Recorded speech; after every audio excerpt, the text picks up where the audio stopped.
80% American जो हैं वो डेप्ट में है, और एवरेज जो डेप्ट है एक अमेरिकन पे वो है अराउंड $90,000। तो वहाँ पर जो डिवोर्स कल्चर है, अफेयर करना है, चीट करना है, 2-4 शादियाँ करना है, 5-6 डिवोर्स करना है, ये चीज़ बहुत कॉमन है जो कि इंडिया में बहुत रेयर मानी जाती है। बट वहाँ पे अगर ये चीज़ आप नहीं कर रहे तो वो रेयर माना जाता है। दोस्तों यूएई के बाद यूएसए एक ऐसी कंट्री है जहाँ पर मैक्सिमम इंडियंस हर साल माइग्रेट होके जाते हैं। और एक इंटरेस्टिंग फैक्ट ये है कि जिस कंट्री को छोड़ के इंडियंस परमानेंटली इंडिया आते हैं उसमें भी यूएसए टॉप पे आता है। और सोचने वाली बात है कि समझ आता है कि क्यों इंडिया से लोग यूएस जा रहे हैं। बट यूएसए जो कि एक सुपर पावर है, सबसे greatest country in the world मानी जाती है, उसको छोड़कर क्यों लोग इंडिया जैसे डेवलपिंग थर्ड वर्ल्ड कंट्री में आएंगे।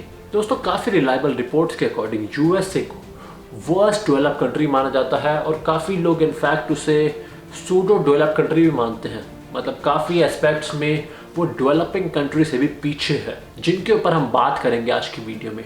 बट जो सबसे बड़ा रीज़न है कि क्यों इंडियंस यूएस को छोड़ के वापस इंडिया आ रहे हैं वो ये है कि यूएस एक लौती ऐसी कंट्री है जो इमिग्रेंट्स को, जो लोग वहाँ पर काम कर रहे हैं, वहाँ पर टैक्स भर रहे हैं, उनको सबसे वर्स्ट ट्रीट करती है, सबसे ख़राब ट्रीट करती है। और उसका अंदाज़ा आप सिर्फ इस चीज़ से लगा सकते हैं कि काफ़ी केसेस में जो ग्रीन कार्ड लेने का उनका जो पीआर होता है वो लेने का जो एक्सपेक्टेड टाइम है वो 100 साल है, काफ़ी केसेस में 150 साल है। मतलब वो इनडायरेक्टली कह रहे हैं इंडियंस को कि हम आपको कभी भी यहाँ पर परमानेंट नहीं करेंगे। जब तक आप काम कर रहे हैं, टैक्स भर रहे हैं वहाँ पे, तब तक आप रह सकते हैं उस कंट्री में।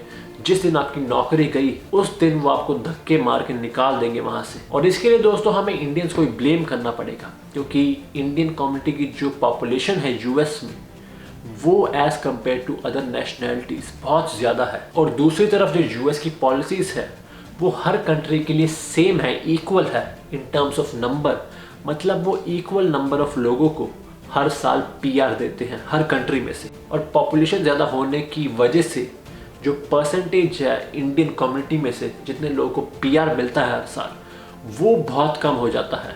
और क्योंकि हर साल इंडियंस और बढ़े ही जा रहे हैं यूएस में, तो इसलिए जो एक्सपेक्टेड टाइम है वो काफ़ी केसेस में 100 साल हो चुका है, अब 150 साल हो चुका है। और ये इसके बावजूद है कि इंडियन कम्युनिटी सबसे ज़्यादा कंट्रीब्यूट करती है यूएस की इकोनॉमी में। बट जो दूसरी नेशनैलिटीज़ के लोग हो गए लाइक पाकिस्तान, बांग्लादेश, जो शायद इतने बड़े लेवल पे उनकी इकोनॉमी में कंट्रीब्यूट नहीं करते होंगे, बट क्योंकि उनकी जो पॉपुलेशन है, उनका नंबर है यूएस में वो काफ़ी कम है, इसलिए उनको इंडियन से बहुत जल्दी पीआर मिल जाता है वहाँ पे। और ऑब्वियसली दोस्तों अगर आप किसी देश में मूव होते हैं तो आप यही एक्सपेक्ट करते हैं कि वो देश भी आपको अपना माने और आप भी उस देश को अपना माने। अब मैंने जैसे आपको बताया कि इस केस में, यूएस के केस में, वो तो आपको अपना मान नहीं रहे, वो तो कह रहे हैं आपको 100-150 साल लगेंगे इमिग्रेंट से पीआर लेने में। अब हो सकता है 100-150 साल कम हो के 50 साल हो जाए, 60 साल हो जाए, बट जो मेन पॉइंट है कि आप पूरी ज़िंदगी भर आप वहाँ पर रहेंगे, but still you will remain N immigrant, you will be treated like an immigrant. तो वो देश तो आपको अपना मान नहीं रहा। अब ये समझने की कोशिश करते हैं कि जो लोग वहाँ रह रहे हैं वो क्यों उस देश को अपना नहीं मान पाते। उसका दोस्तों सबसे बड़ा जो रीज़न है वो है कल्चर डिफरेंस। जो इंडिया का कल्चर है और जो आज की तारीख में एक मॉडर्न अमेरिकन कल्चर है उसमें ज़मीन आसमान का डिफरेंस है। जो वहाँ पर कल्चर है आज की तारीख में अमेरिका में वो है एंटी फैमिली कल्चर, वो कल्चर। दोस्तों आज की तारीख में यूएस में जो न्यूक्लियर फैमिलीज है वो सिर्फ और सिर्फ 18% है। और न्यूक्लियर फैमिली से मेरा मतलब जॉइंट फैमिली नहीं है। न्यूक्लियर फैमिली से मेरा मतलब है जिसमें आप 18 साल तक अपने पेरेंट्स के साथ रहते हैं, जो कि मोस्ट इंडियंस हम इसी एनवायरनमेंट में ही ग्रो अप होते हैं। We live with our parents. But क्योंकि दोस्तों यूएस का जो आज की तारीख में कल्चर है वो काफ़ी टॉक्सिक हो चुका है, काफ़ी अजीब हो चुका है, तो वहाँ पर ये कंसेप्ट है कि जो आपके पेरेंट्स हैं, पहली बात आपकी मदर किसी और के फादर के साथ रह रही होती है, फादर किसी और की मदर के साथ रह रहे होते हैं। आपके जो भाई बहन हैं, भाई का बाप कोई और होगा, बहन की माँ कोई और होगी।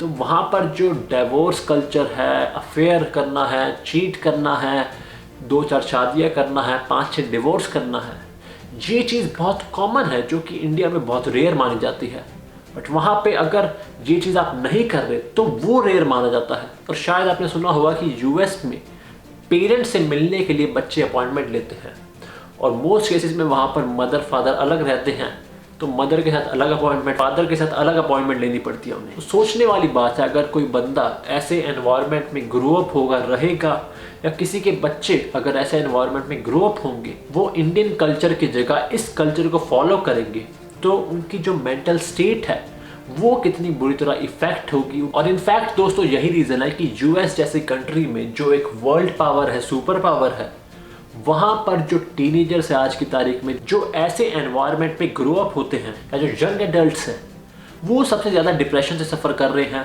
उनकी मेंटल हेल्थ काफ़ी अनस्टेबल है। और इसके अलावा दोस्तों अगर हम कल्चरल डिफरेंस को साइड में रखें, एक ऐसा इशू जो सिर्फ इमिग्रेंट्स ही नहीं, जो वहाँ के सिटीजन्स हैं, अमेरिकन सिटीजन्स हैं, वो भी फेस करते हैं, वो है कॉस्ट ऑफ लिविंग के रिगार्डिंग। जो कॉस्ट ऑफ लिविंग है यूएस में वो बहुत एक्सपेंसिव है, स्पेशली जो हेल्थ केयर फील्ड हो गई और जो एजुकेशन हो गई। और इसका एस्टिमेट आप सिर्फ इस चीज़ से लगा सकते हैं कि अगर किसी पेशेंट को एम्बुलेंस मंगवानी है इमरजेंसी में, तो उसकी कॉस्ट बैठती है ऑन एन एवरेज $1200। अगर मैं उसे रुपीज़ में कन्वर्ट करूँ तो होएगा आई थिंक 1 लाख रुपए। और सेम गोज़ फॉर दोस्तों जो कॉस्ट ऑफ एजुकेशन होगी वहाँ पे। शायद आपने सुना होगा कि सबसे एक्सपेंसिव है यूएस स्टडीज़ के लिए, स्पेशली हायर स्टडीज़ के लिए। और यही रीज़न है कि क्यों आज की तारीख में 80% अमेरिकन जो हैं वो डेप्ट में है। और एवरेज जो डेप्ट है एक अमेरिकन पे वो है अराउंड $90,000।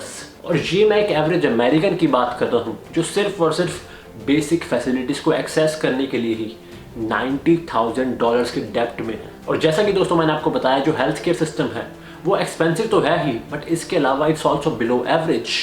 डेवलप कंट्रीज में तो ऑब्वियसली वर्स्ट है उनका हेल्थ केयर सिस्टम, बट काफ़ी डेवलपिंग कंट्रीज से लाइक इंडिया, बांग्लादेश, उनसे भी गया गुजरा है। और ये चीज़ दोस्तों पूरी दुनिया ने ही कोविड के दौरान विटनेस करी है, क्योंकि जो मैक्सिमम डेथ हुई है वो हुई है यूएस में। और ये नोट करने वाली बात है कि यूएस बहुत ज़्यादा पॉपुलेटेड कंट्री नहीं है लाइक इंडिया और चाइना, और ना ही उनकी पॉपुलेशन डेंसिटी बहुत ज़्यादा है, बट स्टिल मैक्सिमम डेथ्स वहीं पर हुई है। और वैसे दोस्तों कॉस्ट ऑफ लिविंग इतना बड़ा इशू नहीं होता है इंडियंस के लिए as compare to other factors जिनकी मैंने अभी बात करी है। और ये चीज़ मैं इसलिए भी कह रहा हूँ क्योंकि most Indians they are doing high paying jobs there. But एक चीज़ मैंने पर्सनली नोटिस करी है कि जो इंडियंस इंडिया में एक बहुत लैविश, बहुत लग्जूरियस लाइफस्टाइल जी रहे होते हैं, वही यूएस में आके एक बहुत सिंपल, एक बहुत फीका लाइफस्टाइल हो जाता है उनका। इंडिया में अगर वो एक बहुत बड़े बंगले में या घर में रह रहे होते हैं, बट अमेरिका में क्योंकि cost of living specifically rent बहुत ज़्यादा है, so they are forced to live in a small apartment. और लास्टली दोस्तों अगर कोई बंदा फॉरेन कंट्री में मूव होता है तो वो ये एक्सपेक्ट करता है कि वो एक बहुत सेफ जगह या सेफ एनवायरनमेंट में जा रहा है, बट यूएस के केस में ऐसा नहीं है। वहाँ पे जो क्राइम रेट है वो बहुत ज़्यादा है। वहाँ पर जो फ्रीडम है, फ्रीडम ऑफ स्पीच भी है obviously, but freedom to buy guns भी है। आप गन्स को राशन की दुकान पे जाके खरीद सकते हैं और कोई ज़्यादा बैकग्राउंड चेक नहीं होता। और इनफैक्ट जो क्रिमिनल्स हैं जो ऑलरेडी क्राइम कमिट कर चुके हैं, वो वापस क्राइम कमिट करने के लिए ईजिली किसी भी दुकान पे जाके वेपन्स को खरीद सकते हैं। और यही रीज़न है कि जो क्राइम रेट है यूएस में वो बहुत ज़्यादा है। वहाँ पर वीकली स्कूल्स में शूटिंग्स होती हैं, चर्च में शूटिंग होती है, वीकली मैं कह रहा हूँ, हर हफ्ते ये चीज़ होती है। और ये मैं रिलीजियस कोई अटैक की बात नहीं कर रहा, ये मैं ऐसे ही कोई बंदे को गुस्सा आ गया, कोई ज़्यादा पी ली, कोई लड़ाई हो गई तो उसने बंदूक चला दी। और ये चीज़ दोस्तों हमारे लिए, इंडियंस के लिए बहुत रेयर है। शायद ही हमने कभी सुना हो कि इंडिया में किसी स्कूल में ऐसे ही लोगों ने अटैक कर दिया। हाँ, हमारे पड़ोसी देश के लोग भेजते हैं अटैक करने के लिए, इनफैक्ट उनके देश में खुद हर फ्राइडे को अटैक होते हैं, और बाकी चीज़ों से तो बंदा एडजस्ट कर भी लेता है। बट जो सबसे बड़ी बात होगी, जब आप अपनी कंट्री को छोड़ते हैं तो आप सिर्फ अपनी कंट्री को नहीं छोड़ रहे, आप अपने कल्चर को छोड़ रहे हैं। आप कल्चर के साथ जो आपके फेस्टिवल्स हो गए, आपकी लैंग्वेज हो गई, या जो डेली इवेंट्स हो गए, वेडिंग्स होगी, फैमिली फंक्शंस होगी, उनको सब आप पीछे छोड़ के जा रहे हैं। और आप एक ऐसी कंट्री में जा रहे हैं जो हर चीज़ में आपके ऑपोजिट है। तो ये फैसला दोस्तों आपको लेना है। हर कंट्री में मूव होने के प्रोज भी होते हैं, कॉन्स भी होते हैं। प्रोज के बारे में आपको पहले ही पता होगा, उसके बारे में दुनिया डिस्कस करती है। बट उम्मीद करता हूँ कि कॉन्स के बारे में भी आपको इस वीडियो से पता चल गया होगा। और दोस्तों इसी बात पे वीडियो को ख़त्म करते हैं। आई होप आपको वीडियो अच्छी लगी होगी। वीडियो को एंड तक देखने के लिए आप सबका बहुत बहुत शुक्रिया। मिलते हैं आप सभी बारी, तब तक के लिए टेक केयर।